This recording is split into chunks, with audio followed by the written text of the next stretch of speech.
धर्म, आध्यात्म और विकास। प्रधानमंत्री नरेंद्र मोदी का जो 2 दिन का काशी दौरा रहा, उसमें बहुत सारे पहलुओं को सबने देखा।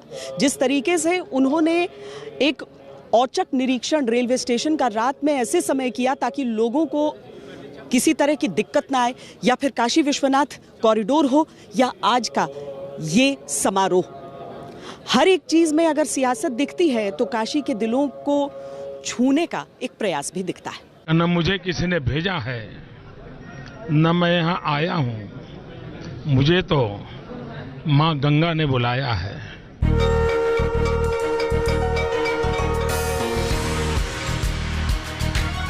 काशीवासी उस दिन को याद करते हैं जब मोदी ने घाट पर कहा था कि उन्हें माँ गंगा ने बुलाया है। काशी को दिए विकास के वचन को मोदी ने बखूबी निभाया है।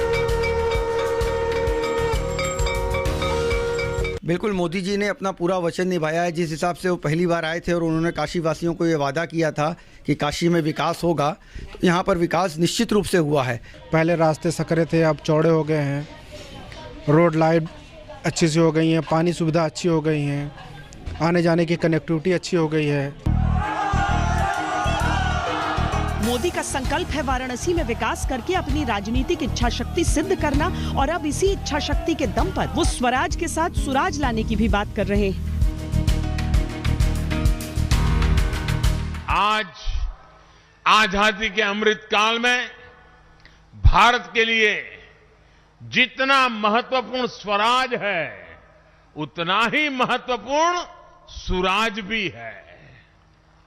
हम दोनों का रास्ता भारतीय ज्ञान, विज्ञान, जीवन शैली और पद्धतियों से ही निकलेगा।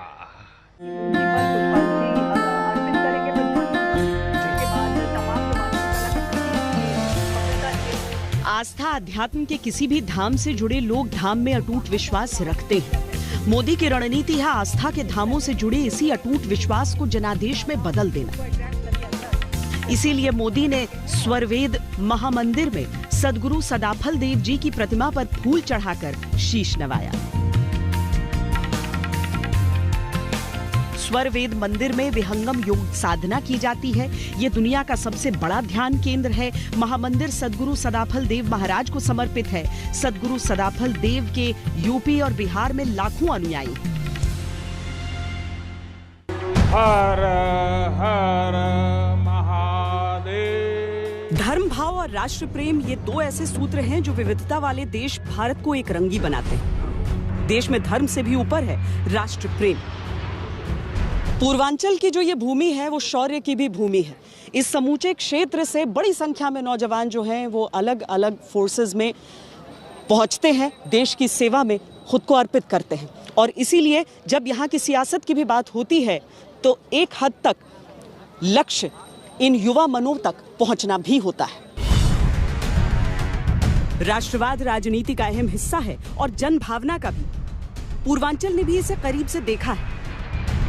16 नवंबर को जब पूर्वांचल एक्सप्रेसवे का उद्घाटन हुआ तो राष्ट्रवाद की झांकी भी सजी।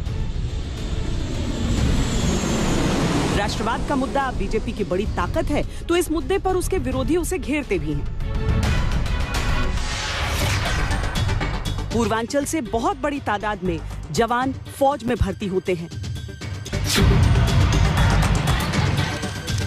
ये पूर्वांचल के गाजीपुर जनपद का गहमर गांव है, जिसे एशिया का सबसे बड़ा गांव भी कहा जाता है। इसकी पहचान है फौजियों की, बलिदानियों की, शौर्य का उत्सव मनाने वालों की।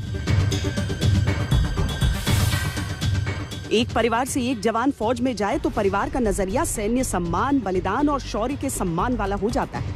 ऐसे में पूर्वांचल जब वोट करेगा तो इस फैक्टर का भी बड़ा असर पड़ेगा। इस मुद्दे पर पार्टियों की नीति, उनके बयान सब ध्यान रखे जाएंगे। मोदी और योगी जी की जो राष्ट्रवाद की नीति है वो 85% काम करेगी।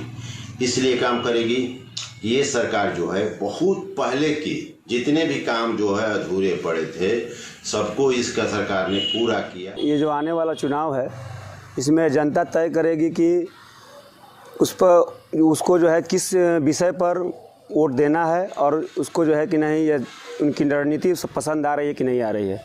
जहाँ तक मेरा मानना है कि बेरोजगारी और शिक्षा, स्वास्थ्य, इन विषयों पर जनता जाना तय करेगी। धर्म की नीति और राष्ट्रवाद की नीति जो है बिल्कुल काम नहीं करेगी। जनता बहुत दुखी है। यूपी की चुनावी बिसात सज चुकी है। जातीय समीकरण, धर्म, सेक्युलर राजनीति, संस्कृति, राष्ट्रवाद और विकास पर सबके अपने अपने स्टैंड हैं, सबके अपने अपने दांव। नतीजे तय करेंगे कि उत्तर प्रदेश में ये प्रयोग कितने सफल होते हैं।